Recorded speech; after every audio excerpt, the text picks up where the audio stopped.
Ok, entonces aquí. No. Dame un segundo.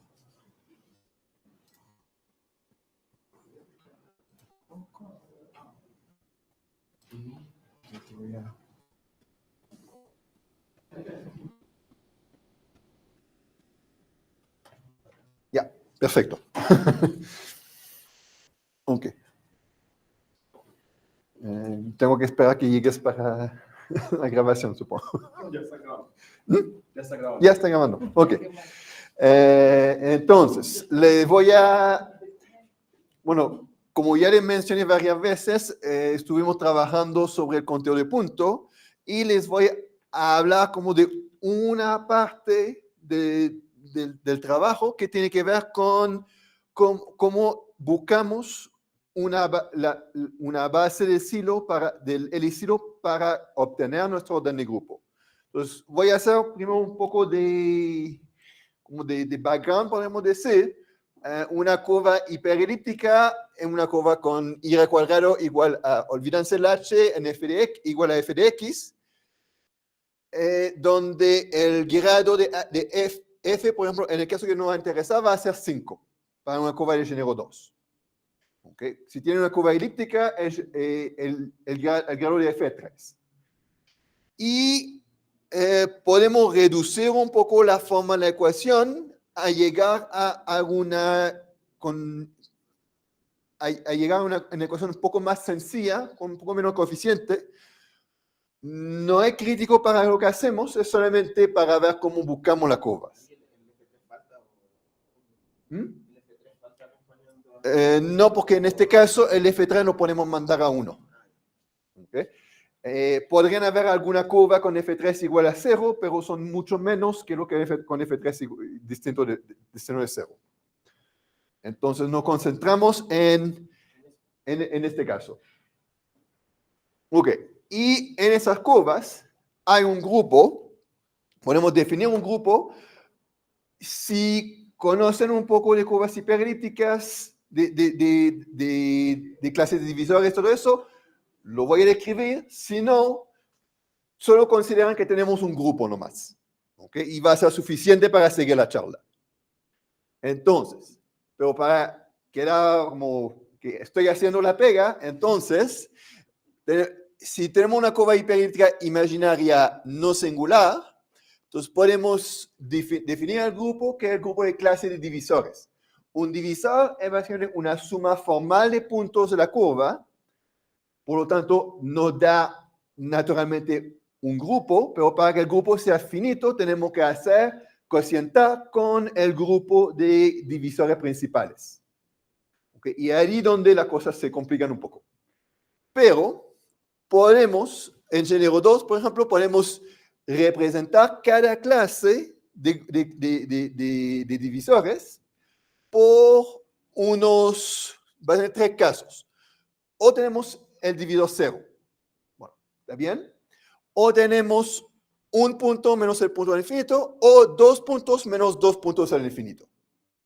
Cuando tenemos 2 puntos menos 2 puntos al infinito, puede pasar, lo que sí vamos a pedir es que el segundo no sea el negativo del primero. ¿Okay? Igual que en una curva elíptica tenemos la reflexión y no podemos sumar un punto y su reflexión. ¿Okay? Eso suma a 0 básicamente, entonces ya lo eliminamos. Podría pasar que los 2 puntos son racionales o están en una extensión cuadrática. Son conjugados en la extensión cuadrática. Cuando aplicamos ese tipo de idea a género 1, tenemos que todos los divisores están asociados a un punto menos el punto infinito y hablamos del grupo de la curva, hablamos solamente del punto, olvidamos el punto al infinito. ¿Okay? Cuando trabajamos en género un poco más grande, tenemos que tomar en cuenta el punto al infinito para que las cosas cuadran bien. ¿Okay? Pero al final es bastante parecido. Lo que nos interesa es que tenemos ese grupo y en este grupo podemos definir una aritmética en el grupo, una operación de grupo.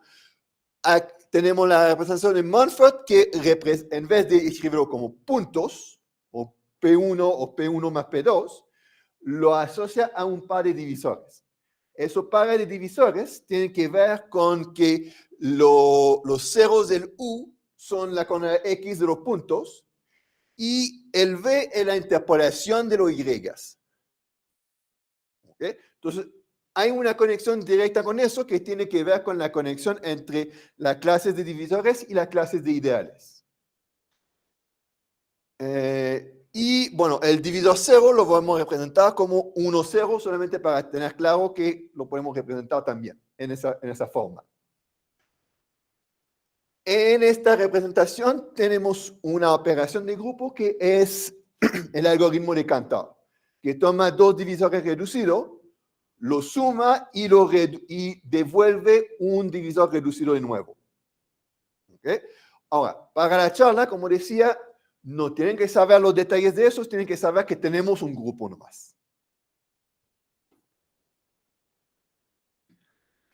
Ok, y en este grupo, ahí podemos también considerar, ahí estaba hablando de los divisores sobre FQ, los FQ racionales.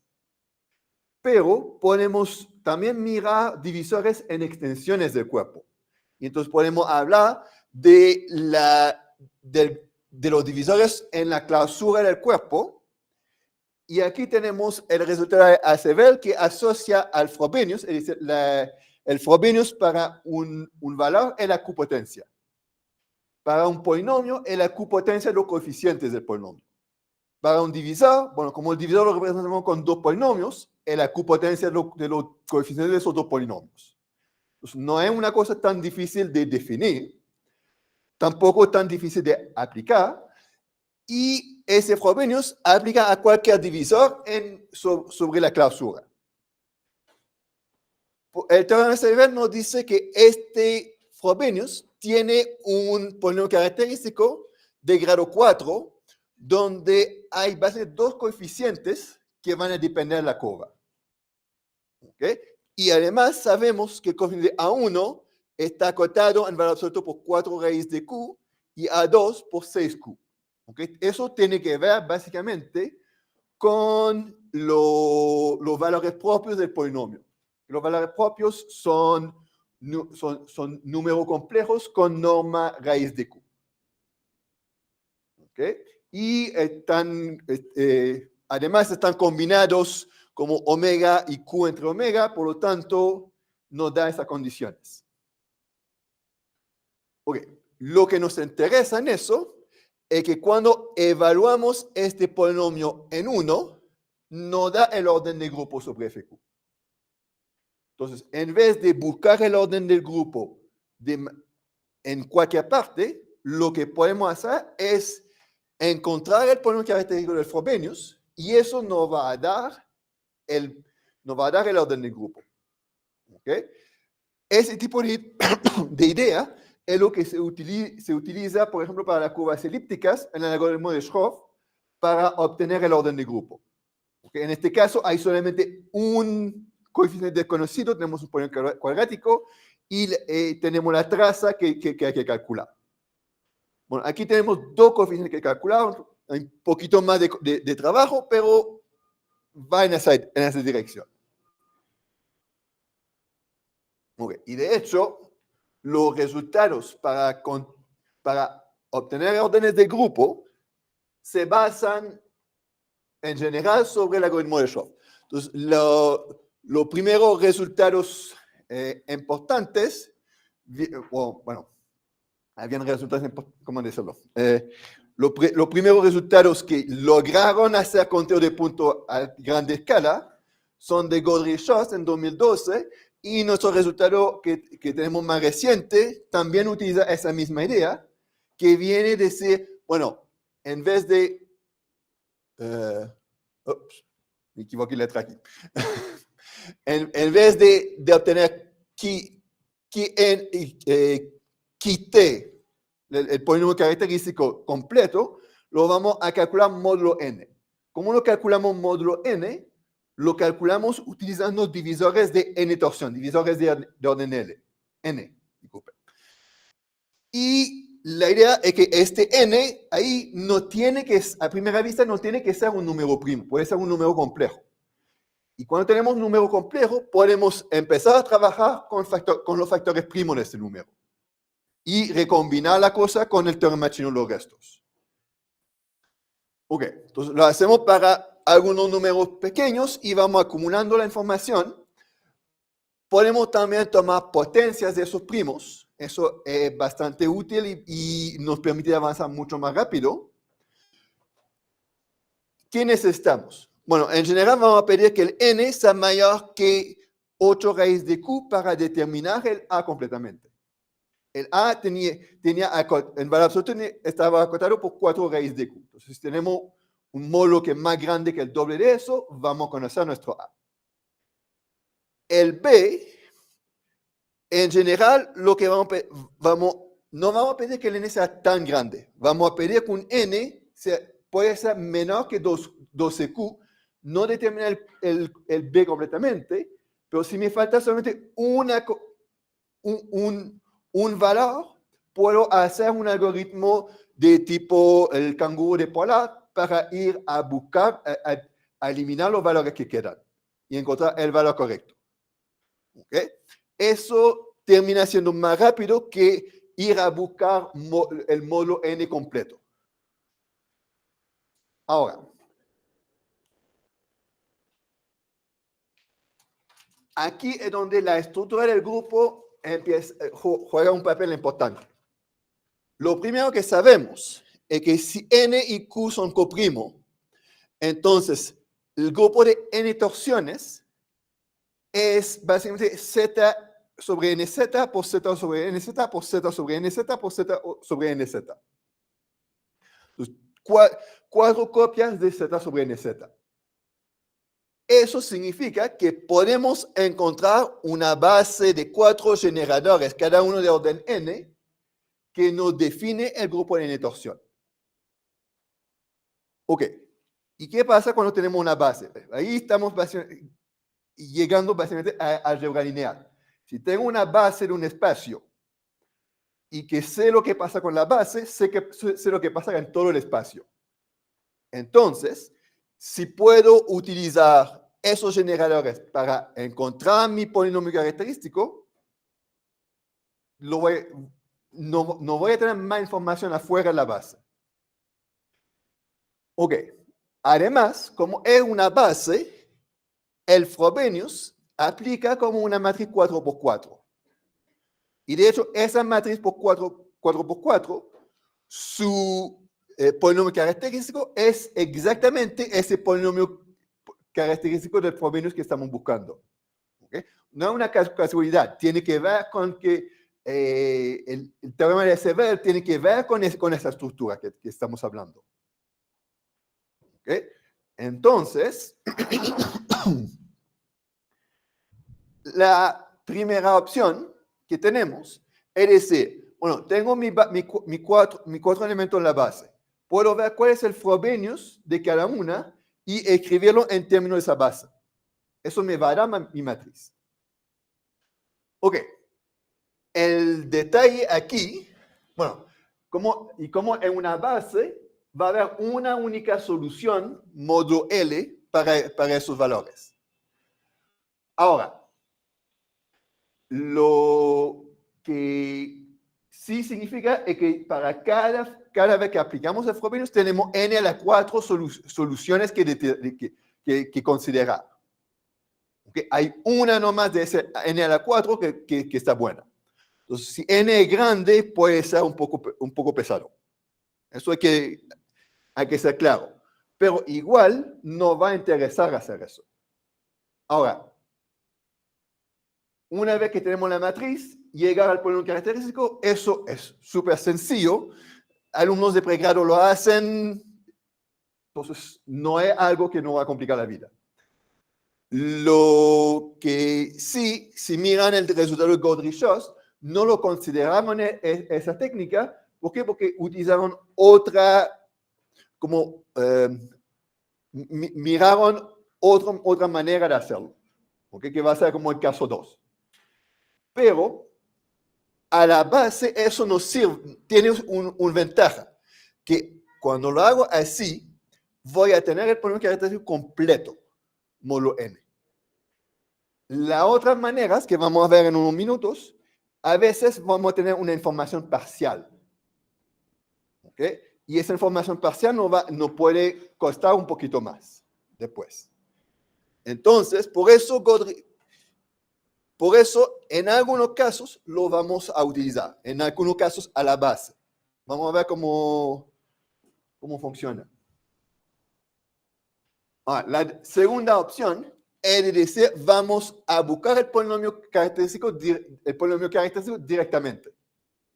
Okay, porque, no sé por qué puse mínimo de característico aquí, pero bueno. Entonces, podemos buscar un alfa y un beta que cuando lo enchufamos aquí, para el polinomio, para este divisor, se verifica. ¿Ok? La idea es que eso lo podríamos repetir para todos los divisores en la n-torsión. Okay. No es una buena idea solo para todos los divisores en la n-torsión, pero ya dije, tenemos la base que tiene toda la información. Entonces lo puedo hacer para esos 4 divisores y ver, para el primer divisor tengo tales soluciones, para el segundo, para el tercero, etcétera, y asegurar que las soluciones están en común. En general, nos gustaría que haya una única solución módulo n en común para toda la base. Ok. Muchas veces, incluso, el primer divisor que vamos a utilizar, el primer divisor de n-torsión que vamos a utilizar, va a tener una única solución. Entonces, va bien. Pero hay aquí es las ventajas, ¿no? Después vienen las desventajas. Voy a llegar con eso. Y claro, si tengo las 4 generadores, tengo que hacer esa búsqueda 4 veces a lo más. Ok, ¿cuál es la desventaja acá? Bueno, puede pasar que haya más de una solución para un W dado. ¿Okay? ¿Por qué? Porque justamente es la relación entre el polinomio característico y el polinomio mínimo. El polinomio mínimo para SW puede ser de grado más pequeño. Y entonces va a haber más soluciones, realmente. Me va a salir más soluciones. Ok, y hay como 2 casos principales. Okay, voy a tener el caso 1,0, que es como la versión más obvia de la cosa, y después la versión general. Entonces, podría ocurrir, acuérdense que tenemos nuestro polinomio aquí, donde el alfa aparece acá y acá 2 veces. Entonces, esos dos términos se van juntos. ¿Qué pasa si esos dos términos se suman a 0? Bueno, estoy mal porque no hay condición sobre el alfa. ¿Okay? Entonces, eso es como el caso 1,0. El caso 1 realmente es que el orden de eso es menor que n. ¿Okay? ¿Por qué? Porque n podría ser compuesto, no primo. Eso, ¿qué va a pasar? Va a pasar que el A no es completamente determinado. Eso es malo de una forma, pero no tanto. Vamos a poder hacer algo todavía. El caso 2 nos complica más la vida. El caso 2 es cuando estos 2 conjuntos llevan a lo mismo, tienen algo en común. Ok, tengo mi sigma. Ok, aquí le saqué una aplicación de Frobenius, pero da lo mismo. Es decir, tengo el Frobenius al cuadrado del W y el Frobenius al cubo del W más Q veces el Frobenius del W. Sacan un Frobenius para reducir un poco la notación, pero si esos 2 subgrupos tienen algo en común, entonces voy a tener soluciones repetidas. Voy a tener varias soluciones. Si los 2 subgrupos tienen solamente el 0 en común, estamos bien en la solución única. Pero, en algunos casos, la solución no es única. Y eso, ahí es donde las cosas van mal. Pero mal, mal, mal. Ahí no vamos a tener en general ni un arreglo parcial, vamos a estar atrapados, no podemos utilizar ese W para realmente avanzar con el Frobenius. ¿Okay? Incluso más tarde les voy a mostrar que se puede poner aún peor si lo utilizamos. Ok, ¿qué ocurre? Que en algunas curvas podría pasar que incluso cuando hacemos los cuatro divisores de base, nos quedan algunos pares de alfa beta, más de uno. ¿Okay? Eso pasa, tenemos ejemplos de curva que pasa, donde eso pasa. Entonces, ¿qué hacemos? Bueno, eso es donde ahí vienen un poco de trabajo. Ok, pero aquí voy a empezar a hablar del L-silo. ¿Okay? ¿Se acuerdan todos que el silo son todos los divisores de orden, bueno, en este caso divisores, o los elementos que tienen orden que una potencia de L. ¿Okay? Entonces, estoy acá, a ver. Ok, primero, si miramos los divisores de orden L a la K, en general van a estar en alguna extensión de Q. ¿Okay? No tengo que ir en la clausura, habitualmente tengo que ir a alguna extensión. Y la idea es que vamos a trabajar en esa extensión, no en una extensión más grande. ¿Okay? Cada vez que aumentamos la extensión, tiene costo más grande. Las operaciones son más costosas, entonces utilizamos la extensión más pequeña posible en general. Pero además, ¿qué puede pasar? Que en esa extensión podemos mirar el grupo de silo.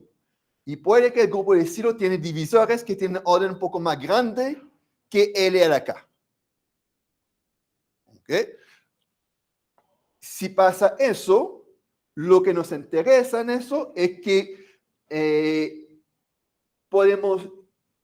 los divisores que tienen orden L a la S mayor que K, nos podrían dar más información sobre el A y el B. Entonces nos interesa utilizar esos. Ahora, sabemos encontrar una base del L-silo rápidamente. ¿Okay? El primer resultado en eso lo hizo Edgardo en su tesis y hemos hecho algunas mejoras. No, la base estaba en la tesis, de todas maneras. Mejoramos algunos detalles, pero está ahí. Sabemos encontrar una base del silo rápidamente. Eso es lo que nos interesa. Entonces, al menos podemos utilizar esa. Vamos, en general, a suponer que todas las L torsiones están en FQM, en la extensión de grado M. ¿Por qué? Por algunas razones más técnicas. ¿Okay? Que algunas van a salir en la próxima página, pero lo necesitamos para poder trabajar, básicamente. Y entonces vamos a tener que el grupo de silo es generado por 4 generadores W1 WK, y en general vamos a pedir que el orden más pequeño sea aquí el W1, el más grande el W4. ¿Okay? Ordenar, tenemos esos generadores, lo ordenamos en cuántas potencias de L necesita. Ok. De nuevo, como son una base del silo, tienen toda la información del silo también. Por lo tanto, pues, si quiero sacar información, puedo hacerlo con esa base de 4 elementos.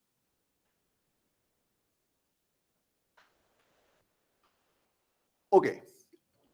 Para trabajar con potencias de L, vamos a hacer, en castellano serían subidas, liftings.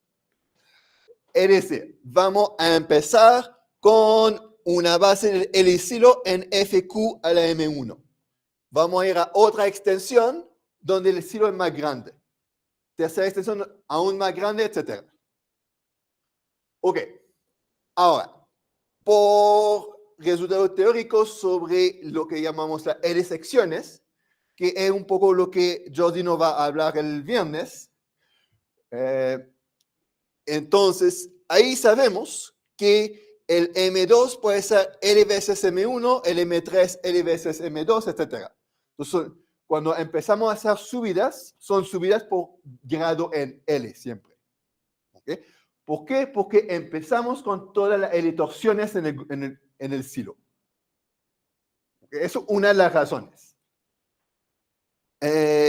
Y además, esas bases sucesivas del polinomio característico, el primero me va a dar, por ejemplo, módulo S1, módulo S2, LS2, LS3. Y en general, esos módulos, las potencias del L, va a aumentar de 1 en 1 para cada extensión. Eso vamos a llegar en un minuto más. Entonces, ¿y cuál es la ventaja de eso? Es que si sé cuáles son mi A y mi B módulo L a la S, puedo utilizar esa información para buscar el L a la módulo L a la S más 1 en menos tiempo, porque me quedan L soluciones para el A, L soluciones para el B, entonces L cuadrado soluciones para ir de una potencia a la otra. Ok.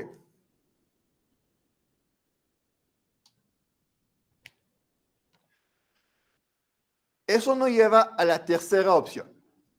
La tercera opción es de decir, en vez de utilizar los 4 WI y sus liftings, en vez de utilizar los 4, vamos a utilizar solamente uno. ¿Por qué uno? Bueno, porque si tengo que hacer el lifting de cada uno, ese lifting tiene su costo. Si utilizo solamente uno en vez de 4, estoy haciendo un cuarto del trabajo. Y bueno, un cuarto del trabajo es un 75% de ganancia. Entonces, vale la pena.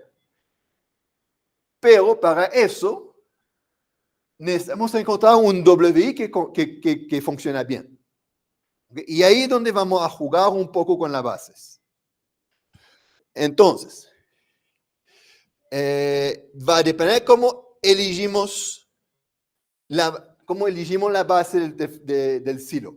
La primera base del silo que encontramos quizás no es la que vamos a utilizar al final. Le vamos a hacer unos cambios.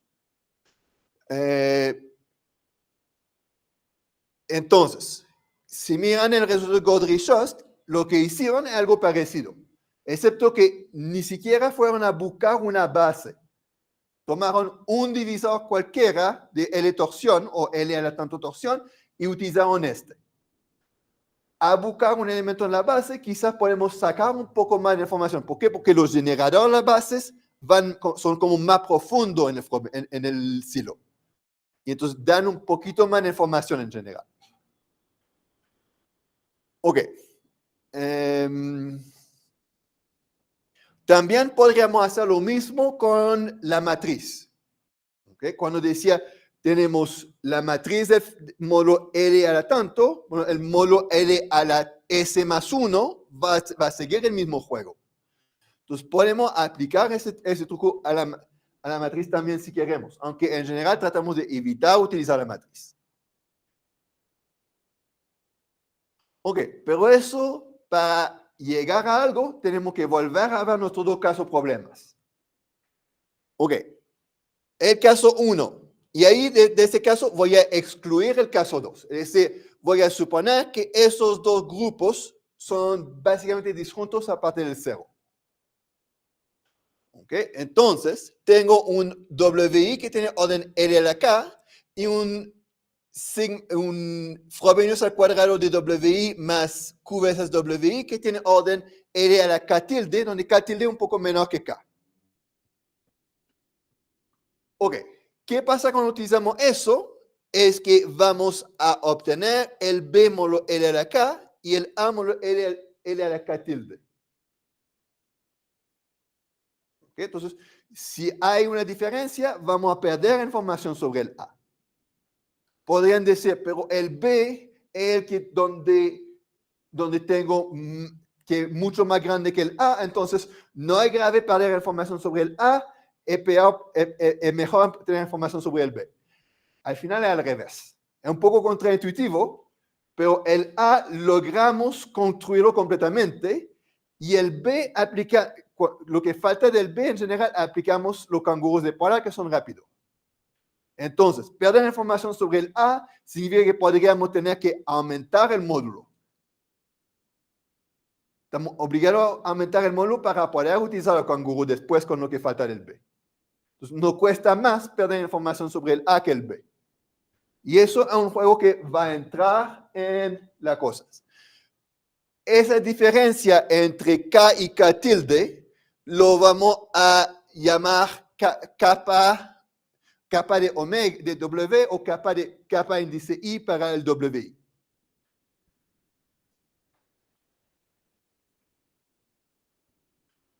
Lo que sí es que hay mucha interacción entre este caso y los liftings.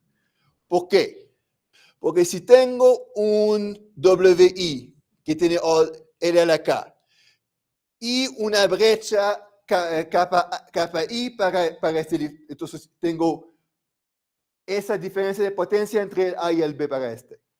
Lo que podemos mostrar es bastante sencillo, es que cuando hago el lifting, cuando hago la L sección del WI para obtener un nuevo WI tilde, que tiene una potencia, un orden L veces mayor, el capa asociado a ese W tilde es el mismo capa, es la misma brecha. ¿Okay? Y eso, ¿a qué tiene que ver? Básicamente que aplicando el polinomio característico a L veces W tilde es como aplicar el polinomio característico a WI. Y observamos que este divisor está incluido en... Me faltó cerrar los grupos aquí. Está incluido en mi primer grupo y este divisor está incluido en el segundo grupo. Entonces, si mis dos grupos no tienen intersección a partir de 0, la solución, cuando vamos a buscar aquí lo que me falta, esa solución va a ir a algo de orden L acá y algo de orden L aquí, en el primero y en el segundo. Pero como no tienen una única solución, todo va a ir bien. Ok. ¿Qué pasa con el caso 2? Les decía que el caso 2 era bastante malo. Caso 1, lo que estoy diciendo es que como la brecha queda lo mismo, cada vez que vaya a hacer una extensión L, voy a ganar un módulo L para ambos, el A y el B. En el caso 2, ¿qué pasa? En el caso 2, bueno, básicamente existe un K1, K2, tal que el L a la K1 de W1 tiene orden L, y un K2 para que el otro término tiene orden L también. Pero esos dos órdenes, como hay la intersección aquí que no es 0, lo que obtenemos es que esa intersección tiene que ser la misma módulo L. El subgrupo de orden L del lado izquierdo y del lado derecho es el mismo subgrupo. Por lo tanto, hay L soluciones. Pero eso significa que cuando hago la subida, mis soluciones que tenía abajo, cada una va a tener L soluciones arriba. ¿Qué pasa? Que si hago varias subidas, tengo una solución inicial que va a L cuadrado, L al cubo, entonces es horrible. No vamos avanzando, pero de nada. De hecho, avanzamos un poquito, porque en vez de tener L cuadrado soluciones, tenemos L de ellas. Pero no avanzamos mucho menos que lo que nos gustaría. Entonces, que eso es muy malo, significa que no vamos a utilizar ese WI. Un WI que cae en el caso 2, lo dejamos botado, básicamente. Ok. Una vez que establecí eso, también tengo que hablar un poco de evaluaciones. Ok. Ahí, por si acaso, la evaluación de un entero n es básicamente cuántas veces el L divide a n. ¿Okay? Entonces, es como una medida del n en términos de L. Ok, lo que podemos mostrar primero es que si tenemos todas las L torsiones en FQM, en la extensión de grado M, entonces, cuando subimos a una extensión de grado L de eso, cuando hacemos la subida, la L evaluación aumenta de 4. Es decir, la cantidad de divisores que lo den en una potencia de L se multiplica por un factor a lo menos de L a la 4. Podría ser más grande. Y se puede verificar que para que sea más grande que 4, el aumento en la potencia, es solamente si estamos en la primera extensión donde está la inclusión, la torsión. ¿Okay? Esa extensión la vamos a llamar M0 para decir como la primera que contiene la torsión. Por otro lado, cuando estudiamos las L secciones, llegamos de manera natural que si tengo divisores de elementos como un generador del L silo, cuando lo llevo a una extensión de grado L, va a tener una L sección. Por lo tanto, la L evaluación tiene que aumentar a lo menos de 4. ¿Por qué? Porque cada generador va aumentando de una potencia L.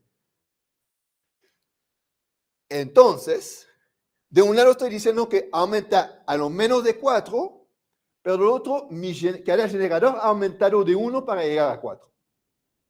Bueno, si no estoy en este caso aquí, significa que he aumentado cada generador exactamente de una potencia de L. No puedo más. ¿Por qué? Porque ahí en general se queda exactamente a 4 y a lo menos 4. No me queda más opción. Eso significa que si estamos con una base del L silo aquí, donde M mayor que M0, entonces cuando la vamos a llevar a hacer las L secciones, me van a dar una base del nuevo silo. ¿Okay? Lo único malo es cuando tenemos en la primera extensión donde está las L torsiones, ahí podría aumentar más.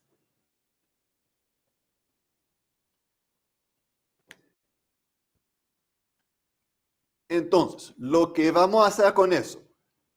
Bueno, tenemos la primera extensión y ¿dónde vamos a buscar la base del silo? En la extensión L veces eso. Aquí vamos a ir a buscar nuestra base del silo y después de eso va a ser por L sección. ¿Okay? Después de esa, no tenemos tenemos que hacer una L sección por nivel y ninguna operación más para quedar con una base. Si empezamos con el M0, podríamos tener una base de un subconjunto. ¿Okay? Y entonces tendríamos que retrabajar la base. Pero si empezamos con esa, todo está bien, estamos felices, llegamos a la información máxima. Ahora, por fin vamos a jugar un poco con las bases. Ya que establecí todas esas cosas, ahora, suponemos que tenemos una base del L silo. Ok, esa base del L silo puede que haya brechas para cada uno. Okay? Puede que cada uno tenga una brecha. Lo que sí vamos a observar es que si tengo una brecha para un I menor que J, si voy por ejemplo, del W1 al W3, y que la brecha para el W1 es menor que la brecha para el W3, entonces puedo hacer un cambio en el W3 para reducir su brecha a la brecha del W1. ¿Okay? Y ese cambio es básicamente decir, me salió mal, WJ tilde es igual a WJ más WI. Le agrego el primero. Como el primero tiene orden menor, no va a cambiar mi orden. ¿Okay? Como era una base, todavía cuando toman una base y agregan un vector de la base a otro, me sigue dando una base, una nueva base. Pero con la diferencia que la nueva brecha es la brecha menor. Entonces, ¿qué significa eso? Que podemos reducir las brechas hacia arriba. Es decir, tengo brechas pequeñas al principio, brechas grandes al final. Voy a hacer cambios, ajustes, para que las brechas sean todas la mínima posible. La mínima posible significa que voy a sacar más información sobre el A. Entonces me van a ser más útil. Ok.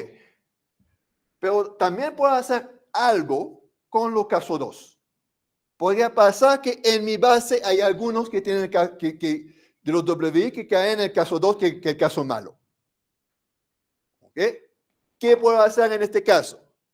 Bueno, podemos hacer un juego de nuevo, el mismo error. Hice un copy-paste. Entonces, podemos hacer un arreglo sobre el WI para... no me equivoqué 2 veces aquí. WI más una potencia del WJ. ¿Okay? Porque la potencia para asegurar que las cosas cuadran bien. Y en este caso, cuando hacemos este juego, el WI tilde va a salir del caso 2. ¿Okay? Entonces, si tengo caso 2 en los primeros WI, lo puedo ir a eliminar. ¿Okay? Y eso, la idea es que lo puedo hacer antes de arreglar las brechas. Entonces, primero voy a tener mi base. Voy a tratar de eliminar lo más posible el caso 2. Y después voy a devolverme para reducir las brechas. ¿Y qué voy a utilizar como WI? El primero que no cae en el caso 2, que va a tener brecha mínima. Ese es el que voy a utilizar para hacer el trabajo. Y eso nos permite sacar más información con la misma extensión de cuerpo. ¿Okay? Entonces, somos capaces, con unos argumentos sencillos que no necesitan matemática profunda realmente, de reducir las brechas en el conjunto de reducir la brecha en el WI que vamos a utilizar. Ok. Además, como la brecha y el caso 2 se quedan iguales cuando vamos a extensiones, entonces el trabajo que hicimos en la base nos sirve para todo el lifting. Entonces tiene más sentido hacerlo en lo más pequeño. ¿Ok? Además, considerando que vamos a jugar con la base solamente en la primera extensión, el LM0. Y lo interesante en eso es que este juego que hacemos en la extensión más pequeña, como los costos van aumentando con las extensiones y que vamos a aplicar varias extensiones, el costo de jugar con la base al final ni se ve. ¿Okay? Es un 0,01% del tiempo total, algo así. ¿Okay? Entonces, es pura ventaja al final. Okay. Eso es lo que utilizamos cuando hicimos el conteo de punto y es una de las cosas que tenemos que escribir en un paper formal.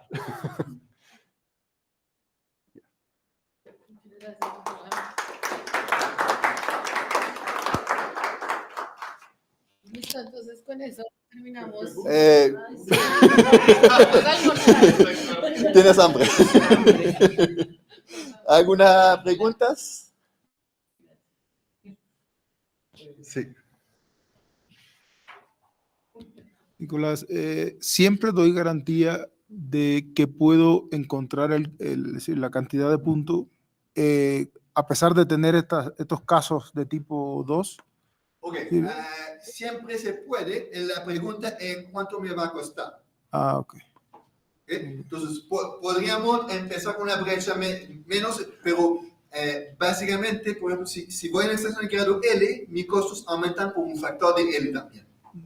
Entonces, de decir, puedo hacer la misma información subiendo a 2 extensiones menos, voy a salvar un factor de L al cuadrado.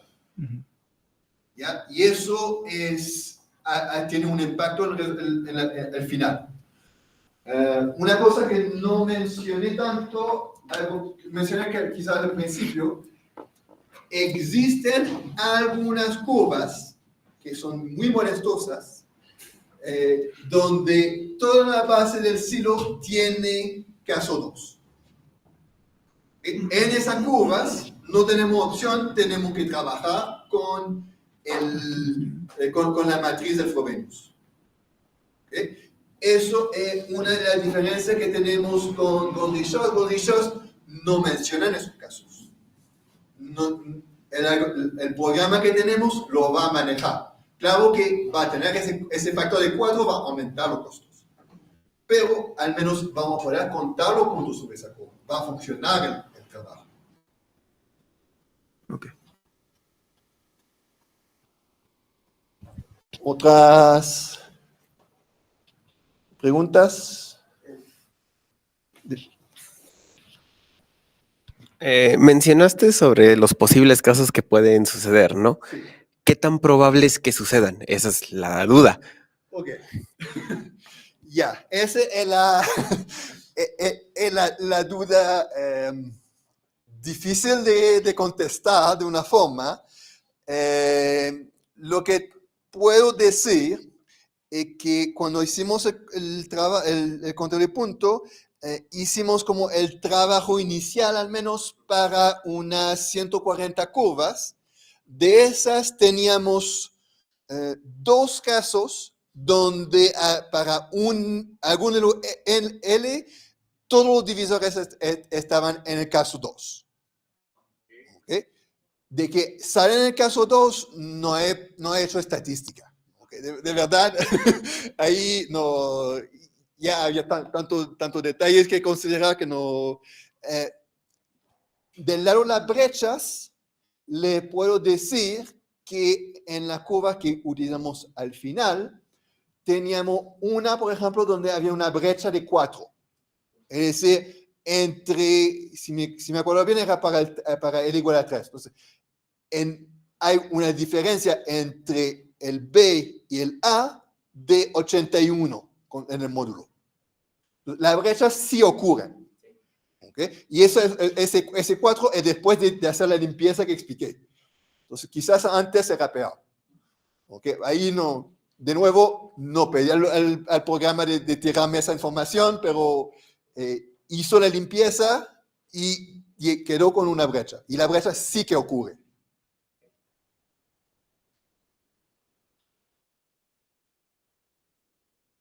¿Ok? Entonces, es todo para esta mañana.